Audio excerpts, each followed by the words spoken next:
ஹரிஹோம் திருமால்பாடி ஸ்ரீ ரங்கநாதர் கோவிலில் அந்த படிக்கு கைப்பிடி சவர் பாருங்கள், அந்த மோல்டு ரெடி ஆகிடுச்சு பாருங்கள். இன்றைக்கி நீங்கள் இல்லை, நம்மெல்லாம் சொல்லணும், அனைவரும் எதிர்பார்த்த அப்படின்னு சொல்லுவோம், ரொம்ப நாள் கனவுன்னு சொல்லலாம் கூட சொல்லலாம்.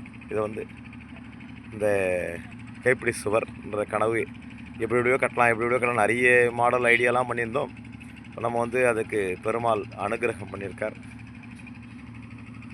அதன் வாயிலாக நம்ம இந்த விஷயத்தை தொடர்ந்து நடைபெற்று மேற்கு பக்கம் அந்த மோல்டிங் கிட்டத்தட்ட இன்றைக்கி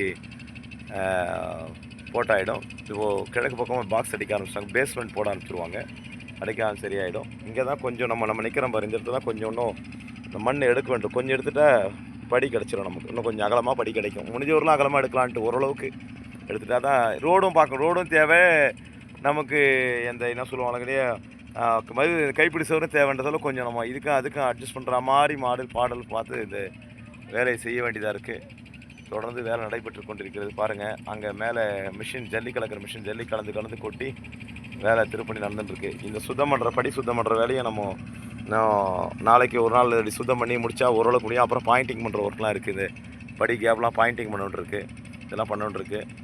தொடர்ந்து நடந்துட்டுருக்கு. பாருங்கள், இந்த மோல்டட் ஆயிடுச்சு இப்போ ரெடியான ஒரு இது வந்து பூசு வேலை பண்ணுவாங்க. கரெக்டாக பக்காவாக பூசு வேலை பாயிண்டிங் பண்ணி விட்டா கிளியர் பண்ணி விட்டாங்கன்னா அப்படியே எமல்ஷன் பெயிண்ட்ஸ் அடித்து பார்டரை கட்டிட்டோம்னா அந்த ஒயிட்டும் ரெட் பார்டர் நம்ம கோவில்லாம் கட்டுவோம் பாருங்கள், இதோ கட்டிருக்கு பாருங்கள். இந்த மாதிரி இதோ கீழ்மண்டபத்தில் அடிச்சுட்டு இருக்காங்க பாருங்கள், ரிடாக்சர் பெயிண்ட்ஸ் மேலே அடிக்கிறாங்க. இந்த இது பார்டர் அடிச்சுட்டு உள்ளே வந்து டாக்டர் ஃபிக்ஸிட் அடிக்கிறோம். லீக்கேஜ் இல்லாததுக்கு டாக்டர் ஃபிக்ஸிட் பெயிண்ட்டு ஒரு 20 லிட்டர் வாங்கி கொடுத்து அந்த லீக்கேஜ் ப்ரூஃப்காக உள்ள கீழ்மண்டபம் லீக் ஆகக்கூடாதுன்னு அதை ரெடி பண்ணுறோம். அது ஒர்க்கு நடந்துட்டுருக்கு. பாருங்கள்,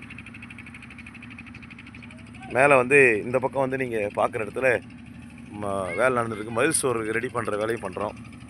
தெற்கு பக்கம் மதில் சோறு ரெடியாக எடுத்து பாருங்கள், அதோ பாருங்கள், மதில் சோறு ஒன்றும் ரெடி ஆகிட்டுருக்கு, அதை கட்டுறாங்க பாருங்கள். ஒர்க் நடந்துட்டுருக்கு பாருங்கள், அந்த ஒர்க்கு நடந்துட்டுருக்கு. கீழே பேஸ்மெண்ட்டு வந்து இதிலே போடுறோம், அந்த கருங்கல் கட்டடத்திலே போட்டுட்டு அதுக்கப்புறம் லோட் பண்ணி மேலே கட்டு வேலை போட்டு பூசு வேலை பண்ணுற மாதிரி வச்சுருக்கோம். அந்த தெற்கு சோறும் மறைச்சிட்றோம், ஏற்கனவே இருந்த மாதிரி கட்டி விடுறோம். இந்த வேலை தான் தொடர்ந்து நடந்துட்டுருக்கு. பாருங்கள், அரங்கனுடைய அருளால் திருப்பணி விரைவாக நடைபெறணும். சம்ரோட்சணம் என்று சொல்லி கும்பாபிஷேக விழா நல்லபடியாக முடியணும்னா அனைவரும் அரங்கனை பிரார்த்திப்போம். ஓம் நமோ நாராயணாய.